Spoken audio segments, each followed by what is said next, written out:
মাহফুজুল আলম নামে একজন উপদেষ্টা, তিনি মুসলমানরা যখন ইসলামের বিরুদ্ধে, নবীর বিরুদ্ধে যখন কটূক্তি হলো, যখন তার ইসলামের পক্ষে অবস্থান গ্রহণ করে যখন মিছিল করলো, তখন উনি সতর্ক করে বললেন যে মব সৃষ্টি করবেন না, ইসলাম এবং মুসলমানদেরকে উনি হুঁশিয়ার করতে চায়। কথা বলেন না কেন? ঠিক কিনা বলেন?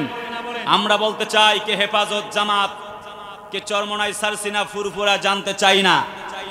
ইসলামের বিরুদ্ধে যে আঙ্গুল তুলবে তার আঙ্গুল ভেঙে চুরমার করে দেওয়া হবে। ইসলামের বিরুদ্ধে আঙ্গুল তুলবা। উনি আবার আজকে স্ট্যাটাস দিয়ে বলছে যে এই বাংলার মাটিতে পাকিস্তান পন্থীদের জায়গা হবে না।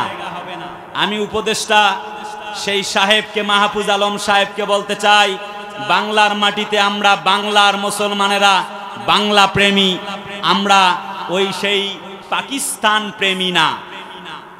কথা বলে না, এখানে এরকম কেউ নেই। আপনি ইসলাম এবং মুসলমানদেরকে ট্যাগ দিয়ে, নির্দিষ্ট কোনো দলকে ট্যাগ দিয়ে ইসলাম এবং মুসলমানদেরকে দমিয়ে রাখবার মতো চেষ্টা চালাবেন, জাতির লোকেরা আপনাকে ক্ষমা করবে না। আমরা জানতে পেরেছি ইসলামের যতগুলি আইন পাশ করতে চাওয়া হয় আপনি সেগুলিতে বাধা দেন। আমরা আসিফ নজরুল সাহেবের গল্প শুনেছি, উপদেষ্টা মাহফুজুল আলম আপনার গল্প শুনেছি। ইসলাম এবং মুসলমান আলেম ওলামাদের রক্তের ওপরে আপনার চেয়ার দাঁড়িয়ে আছে। যেইভাবে আপনি ক্ষমতায় বসেছেন, ইসলাম ওলা মুসলমানদের বিরুদ্ধে কথা বললে ওইভাবে আবার মুসলমান ওলারা তোমাকে চেয়ার থেকে নামাতে 1 সেকেন্ড সময় নেবে না। যেইভাবে ছাত্র জনতার রক্তের ওপরে জুলাই আন্দোলনে প্রায় 3000 শহীদদের রক্তের ওপরে তোমার চেয়ার দাঁড়িয়ে আছে, তুমি আজ ইসলামপন্থী মুসলমানদেরকে হুমকি দাও, ধামকি দাও, ইসলামপন্থী মুসলমানদেরকে মৌলবাদ, রাজাকার বলতে চাও, জঙ্গির ট্যাগ, মবের ট্যাগ লাগাতে চাও।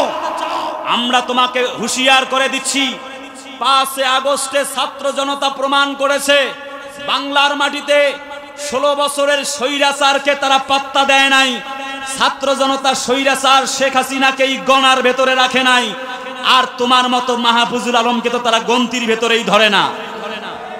তোমার আচরণ দেখে মনে হচ্ছে তুমি শেখ হাসিনার পথেই হাঁটতে চাও। ইসলাম এবং মুসলমানদের বিপক্ষে হেঁটে লাভ হবে না।